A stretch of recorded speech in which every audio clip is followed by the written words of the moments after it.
I'm going to be going through 5 burning questions that I have for the New Orleans Saints for the 2024 season. But before I give you my burning questions, I want you to get down in the comments section and share one question that you have. What's a burning question that you want an answer for in the 2024 season?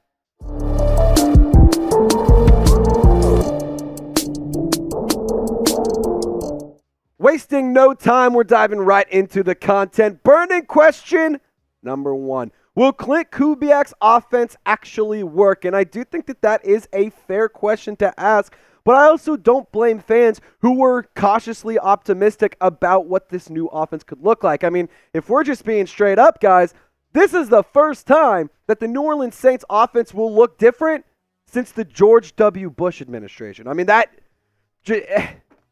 I rest my case alone, but here's what you can expect from Klint Kubiak and the tendencies that you will see in his offense this year. So he's going to be running a West Coast offense, a wide zone run scheme. So expect the ground game to be very, very prominent. Expect Klint Kubiak to feed Alvin Kamara, feed Taysom Hill, get Jamal Williams involved in the red zone. Get Kendre Miller involved at times as well. And I do think that is a good formula for success for the New Orleans Saints offense. And on top of that, you're going to see a lot of play actions. You're going to see the pocket move around. You're going to see a big emphasis on efficiency in the red zone. They don't want to succeed on second, third, and fourth down. They want to succeed on first down. And that's something that Klint Kubiak has been very, very vocal about since he has been hired. Now, some changes that we've seen at OTAs and at minicamp, Klint Kubiak, there's been a lot more passing and a lot more intermediate passing, I should say, and attacking the middle of the field. We're seeing Bub Means, we're seeing A.T. Perry, we're seeing Shaheed, Olave, all of these guys get involved with catching passes down the middle of the field and in between the hash marks. And I think that that is a really, really key thing for the Saints offense. And I know Michael Thomas isn't around, but when you're getting him the ball over the middle, it feels like that was a pretty good thing for the New Orleans Saints. And another thing is there's going to be a lot of emphasis on pre-snap motion, so expect a lot of movement before the snap. It's to mask what the offense is wanting to do. It's to confuse the defense, and it's just to kind of it's to create the confusion for a defensive back player or for a linebacker. Because even if you're a linebacker and you're an opposing linebacker and you see motion and you take a quick second and look around and you're not paying attention, that split second can make a world of difference in the National Football League. And another change that we've seen, all positions are getting involved. It's not the Taysom Hill show. It's not the Alvin Kamara show. It's not the Chris Olave show. And we're also not seeing any of those guys get left out of the mix. They're playing to their strengths, and they're playing into those elements that are so important to their respective games. So I think that that's a big-time improvement for the Saints offense. And I am very, very confident that the offense will improve this year. I do not think that this team is going to take any steps back offensively. I do believe that solely because of Klint Kubiak's offense, this team will have more wins and this team will be more successful. However, as we always have to acknowledge, injuries are a key factor. Offensive line play is a key factor. And whether or not the playmakers can execute their assignments, including Derek Carr and the quarterback. And we're going to go to the other side of the ball for burning question number 2, because I want to know, can the defense be better? Can they produce better when it comes to getting after the quarterback? Last year, New Orleans was tied for 28th in sack production, and they only had 34 total sacks. And I kind of went on a deep dive to look at some of the best players on the defensive line, and I did not include any linebackers. I wanted to go defensive linemen, and Colin Saunders, I expect him to be a starter this year, but Brian Brzee was really, really good at getting after the quarterback. Nathan Shepard, he was also pretty good at getting to the quarterback. Cameron Jordan last year, he wasn't even top 5 in sack production.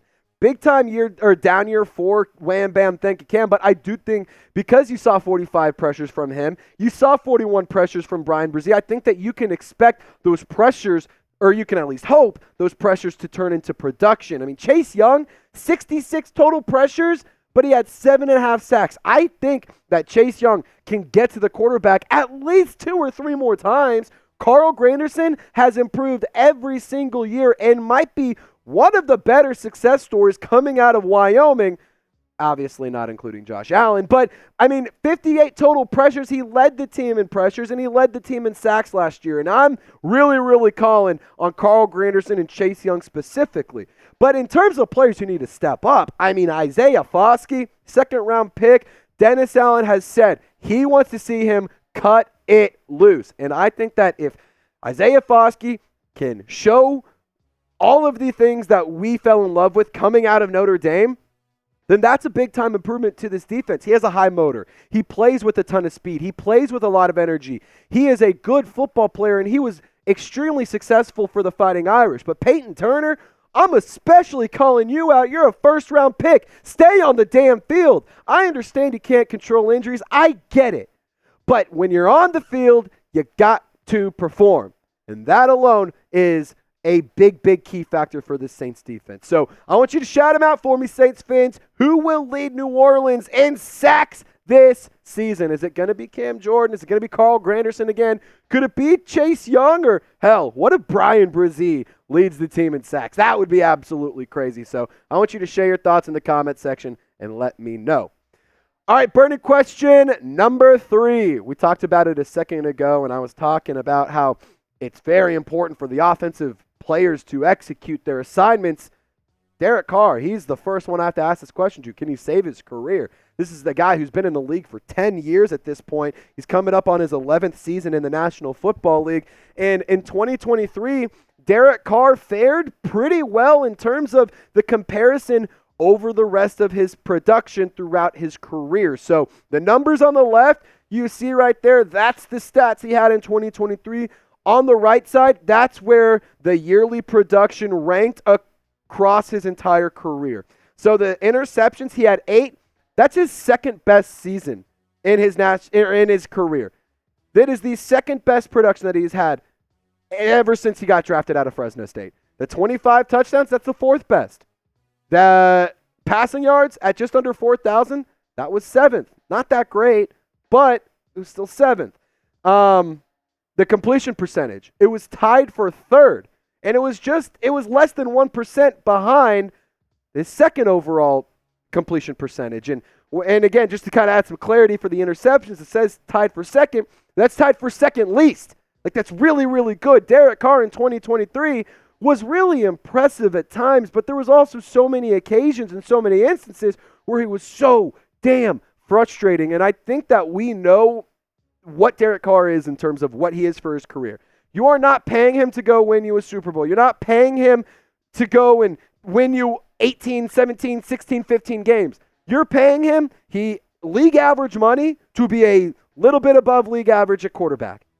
That's all you can ask from him. If he can execute his assignments at the bare minimum and he can just be a good 10-year NFL veteran, I think that that's enough for a recipe for success offensively, and I think that's enough for him to revitalize and save his career, at least for the short term, because waiting in the shadows and waiting on the roster, you have Jake Haener, who's been impressive throughout this offseason at OTAs and at minicamp. Spencer Rattler, he was a 5th-round pick that the New Orleans Saints selected and took a flyer on because why not? He fell to their spot. Why not go and get your QB3? Why not have a battle for your long-term quarterback between these two guys? So my point being, if Derek Carr cannot succeed this year, these two guys, we're going to be talking about them being QB1 this time next season. Now, I am rooting for Derek Carr to succeed. I don't want you guys to get it twisted. I don't want you guys misconstruing my opinions and my thoughts. I want Derek Carr to succeed. I want whoever the quarterback is to succeed. I don't care who the quarterback is. I want my team to win. Doesn't matter if Derek Carr is throwing the ball. Doesn't matter if Dennis Allen's the head coach. Doesn't matter who's calling the plays. Doesn't matter who's catching the ball. Doesn't matter who's blocking. I don't give a shit who is succeeding for my team. What I care about is that my team succeeds. And now my question is, can he succeed? Can he win? Can he take the New Orleans Saints back to the playoffs for the first time in 3 seasons?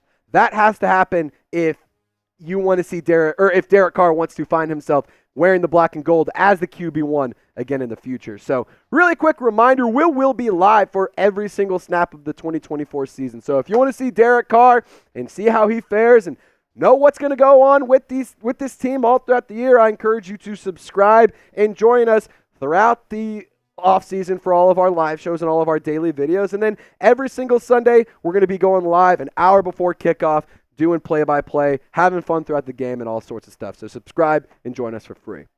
All right, burning question number 4. Should New Orleans fire Dennis Allen? And I think that this is an honest conversation that will be had multiple times on this channel very regularly if things do not go well for the New Orleans Saints. Now, let's talk about why they should fire him. The reasons to fire him? Well, his Saints record is 16-18 over the last 2 seasons, and he has a win percentage of less than 500. And we could sit here and argue about the Raiders stuff. We could talk about his tenure in Oakland. I don't care. I'm not going to. That was so long ago. I'm not going to hold that over his head. I mean, if we did the same thing, if we did that to Bill Belichick, he wouldn't be doing what he is. I mean, he was a losing coach for the Cleveland Browns before he took over in New England. I will say, though, he did have poor leadership at times. There was a lot of different instances where Dennis Allen either threw players under the bus or didn't defend players' actions or, just apologized to Arthur Smith and said, we would have never done that. Man, you're doing all the wrong things that maybe as a professional, sure, I can understand why he's going that route. But at the end of the day, you have to buy the fan base back. You have to buy and win over the attitude of the city in wanting you to stick around as the coach. So when you have poor leadership, that just isn't a recipe for success. And I will say this, the NFL, it is so clearly an offensive league. All of the teams that have been really, really successful the past X amount of years have been offensive-minded head coaches that have been leading those teams. And I do think that if you have a defensive coach, that's okay, but you better have a damn good play caller at offensive coordinator. And there is no doubt about it. Last year, the offensive play calling stunk, so it was a recipe for failure. Now, let's talk about keeping Dennis Allen because, there is a reasons to keep him. Believe it or not, I'm a Dennis Allen, not truther. I've been very critical of him. But he is a smart defensive mind. There is no question about it. Statistically speaking, he was the best defensive play caller across the league in 2023.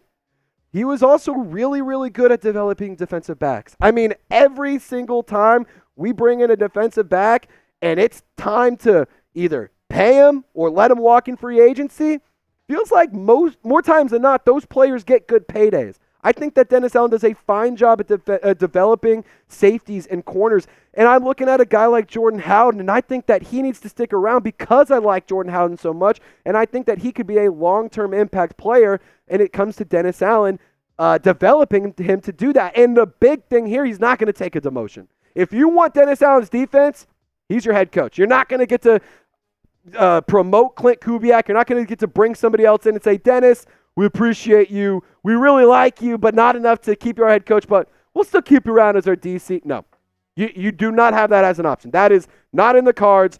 Do not let anybody try and convince you that it will happen. Because honest question, would you take a demotion just to stay at the job when you have other teams and other companies offering to pay you more than what you were making now to go and do a different job elsewhere? The answer is no. And I will say this. The New Orleans Saints, they did improve entirely from 2022 to 2023. So if Dennis Allen can improve once again, then maybe he can stick around for another season. I do think it's going to take the New Orleans Saints making the playoffs. Obviously, with extenuating circumstances, maybe that can change around and maybe things can be different. But I do believe that the New Orleans Saints improved from 2022 to 2023, and I think that they'll do it again in 2023 to 2024. So what say you, Saints fans? What will happen with DA? Will he get fired or will the Saints keep him around? I want you to type fire or keep in the comment section. Fifth and final burning question. Is it time to blow it all up and tank? Are we done? Is this the end of the New Orleans Saints era and the success that we've seen over the last 10, 15 years? Is it done? Is it time to just wipe it all away and start from scratch? Absolutely the fuck not. Poverty franchises tank. Poverty franchises stay bad. Teams that tank, they don't become successful again for a very, very long time. Look at the Houston Texans. Look at the Detroit Lions. Look at the Cleveland Browns. Sure, those are all 3 teams that are successful now, but how long did it take for them to get there? The New Orleans Saints are one of the more successful franchises over the last handful of seasons. despite the last couple of years being bad, there is a lot of success and a long history of winning at this franchise in recent history. So I do not think that the Saints should tank. I am never going to vouch for the Saints to tank because tanking and blowing things up is what poverty franchises do. And that is not what the New Orleans Saints are. So thank you guys so much for tuning into today's show. Y'all stay golden. We'll see you next time.